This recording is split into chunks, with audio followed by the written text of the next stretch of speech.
estamos aqui agora com os nossos entrevistados, né, do nosso programa, para discutir esse tema que vocês acabaram de ver aí no começo.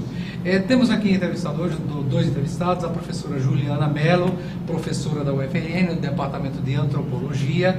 A professora Juliana Mello é graduada e doutorada pela UNB, em Brasília, e doutora em Antropologia Social. E temos também hoje aqui o Daniel Pessoa, que é advogado, professor da UFESA, né, na Universidade Federal Rural do Semiárido do Rio Grande do Norte, professor de Direito e especialista em Direitos Humanos. Primeiro, bom dia. Bom dia. Gente, nós queríamos começar primeiro com a professora Juliana Mello. Professor, o que acontece? Parece que é um velho filme que nós sempre vimos, né? Há 30 anos, o Carandiru, rebeliões seguidas em presídios, uma política que aparentemente não resolve. Onde é que nós estamos errando? O que está sendo feito que a política de segurança não resolve? E a gente vê coisas bárbaras como essa vindo agora nos presídios brasileiros no começo do ano. Bom, eu queria agradecer a oportunidade de estar aqui falando.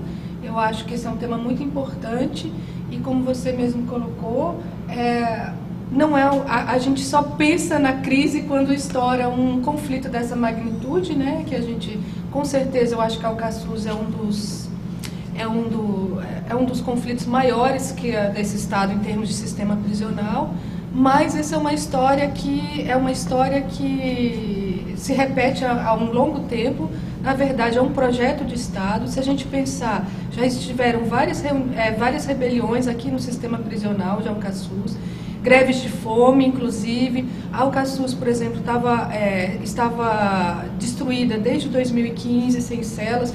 Então, é um velho problema, é um velho projeto, né? Nós sabemos que as prisões brasileiras se diferenciam, mas elas se igualam em muitas questões, em termos, por exemplo, da superlotação, do encarceramento em massa, da falta de dignidade que existe na prisão, né? Então, a gente tem uma política que é uma política simplesmente de encarceramento em massa, com muito foco na questão do tráfico de drogas, mas nós prendemos muito, mas prendemos mal. Então, o grau de resolução dos homicídios, por exemplo, no Brasil, é bastante restrito.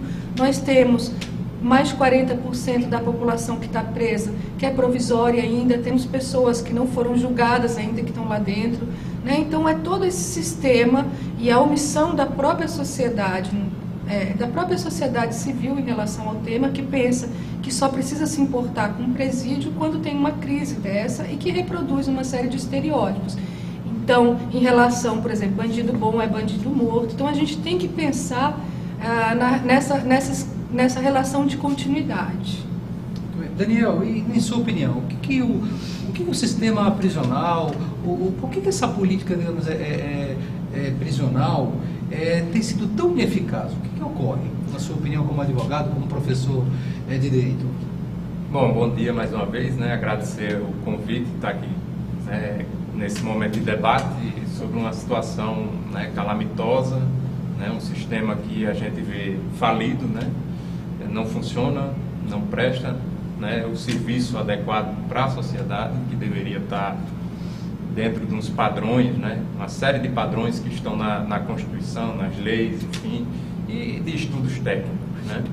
Veja, professor, a situação é de uma complexidade muito grande, né. A gente precisa enxergar que são diversos fatores, como a própria professora Juliana colocou, são diversos fatores envolvidos, desde questões de preconceitos, né, os estereótipos que ela falou, né, na sociedade, né, as pessoas enxergam a política de segurança e a política, principalmente, do sistema penitenciário como algo de menor importância e que, na verdade, deveria ser assim mesmo, que a punição, né, das pessoas que cometem crimes, né, é a prisão, mas é uma prisão degradante, cruel, desumana, né? E isso vai desembocar, né, além de fatores com sistema educacional, né, deficitário, que não atende às demandas da sociedade, sistema de saúde, vários sistemas, né, a própria política, né, enfim, como um todo, são fatores que vão desembocar nessa ineficácia, como o senhor colocou, né, da política de sistema prisional, do sistema penitenciário brasileiro, né? Então, questões estruturais, infraestrutura deficitária, né, superlotação, tudo isso, né, se arrasta há tanto tempo e não são tomadas as medidas necessárias, né, e adequadas. Por fim, eu diria que o claro descumprimento dos parâmetros da Lei de Execução Penal também, né, é um fator também muito primordial nesse jogo complexo aí. Professor, antes de voltar, professora Juliana, em que exatamente a Lei de Execuções Penais tem sido descumprida dentro dos presídios? Ela nunca foi colocada em prática, né, na verdade. Nós temos uma legislação que é muito boa do ponto de vista da elaboração, da formulação de uma política de execução penal, ou seja, de conseguir criar os parâmetros, né, com relação à separação dos presos, né, por idade, por delito cometido. Por crime, né, por tipo de crime. Isso, por tipo de crime.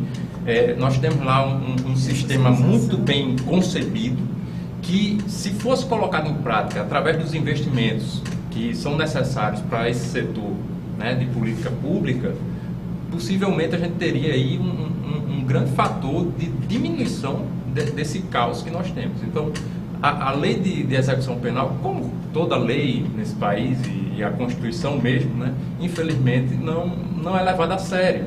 Né? Se fosse levada a sério como uma política, como uma diretriz de política do sistema penitenciário, talvez nós tivéssemos uma situação muito menos complicada do que a gente vê, né? Porque lá todos aqueles elementos, né, societários, dos direitos, né, as garantias das pessoas presas, enfim, tudo aquilo, né, e das relações com os agentes institucionais, né, judiciário, Ministério Público, no processo de execução penal, ou seja, no tratamento das pessoas que estão no sistema penitenciário, né, nessa política, e nós teríamos sim, né, algo mais, digamos assim, próximo daquilo que a gente almeja enquanto sociedade para essa situação. Professora Juliana, eu sei que a senhora é estudiosa há muitos anos dessa questão prisional, da questão carcerária, como antropóloga, e sei também que quando estourou a crise de Alcaçuz, eu vi que a senhora foi a Alcaçuz, foi aos muros, acompanhou a situação de perto, vários dias. O que a senhora, nos anos que a senhora vem acompanhando estudos, eu pergunto, a situação dos presídios que a senhora vê, possibilita a ressocialização, a recuperação dessas pessoas? Não possibilita, né? É exatamente como o Daniel colocou, que eu acho que é muito importante. Nós temos uma legislação que é muito boa, no entanto, a nossa legislação ela é boa em termos de norma, mas não tem política pública de implementação. Então, uma série de questões como a ressocialização, a garantia da dignidade humana, estão na lei, mas não estão na prática. E os presídios, eles são, né? Eu vou citar até um termo da Débora Diniz, que é uma pesquisadora lá de Brasília, que fala que os presídios são máquinas de moer gente, né? Então, e o próprio Luiz Carlos Valois, que foi um dos juízes que atuou nesse massacre em Manaus, ele deu uma entrevista recentemente dizendo que qualquer um de nós que tem uma vida, né, com café da manhã, com uma família, nós enlouqueceríamos numa prisão. Então, ali dentro da prisão é uma miséria absoluta, uma falta de tudo. Então, você tem casos na prisão que às vezes uma pessoa vai morrer, 5 pessoas vão morrer por um cigarro. É a família que tem que prover a maior parte das coisas para quem está lá dentro. Isso cria uma desigualdade muito grande. Então, em termos de alimentação, por exemplo, a alimentação é degradante, é humilhação. Então, é o tratamento indigno que é dispensado às famílias que são criminalizadas antes de estarem presas. Então, tudo isso vai destruindo não só aquele que está lá dentro, mas inclusive as suas próprias famílias como um todo também. Então, eu acho que é muito importante a gente pensar, porque às vezes a gente, em termos sociais, a gente pensa, a gente quer vingança em relação aos bandidos, ou pensa que, por exemplo, eu aqui nessa minha posição estou defendendo o bandido. Não, eu acho que não é esse o caso, mas a gente tem que perceber que há um processo de criminalização da pobreza, e com a nossa omissão social a gente legitima essa criminalização da pobreza. As pessoas que estão sendo pobres são negras, as que são presas são negras, são de baixa escolaridade. Nós estamos criando o quê? Um exército de criminosos que vê na violência a única forma de reconhecimento, às vezes. Gente, não saia daí, nós vamos encerrar esse bloco e daqui a pouquinho já voltamos com a continuidade dessa discussão tão importante.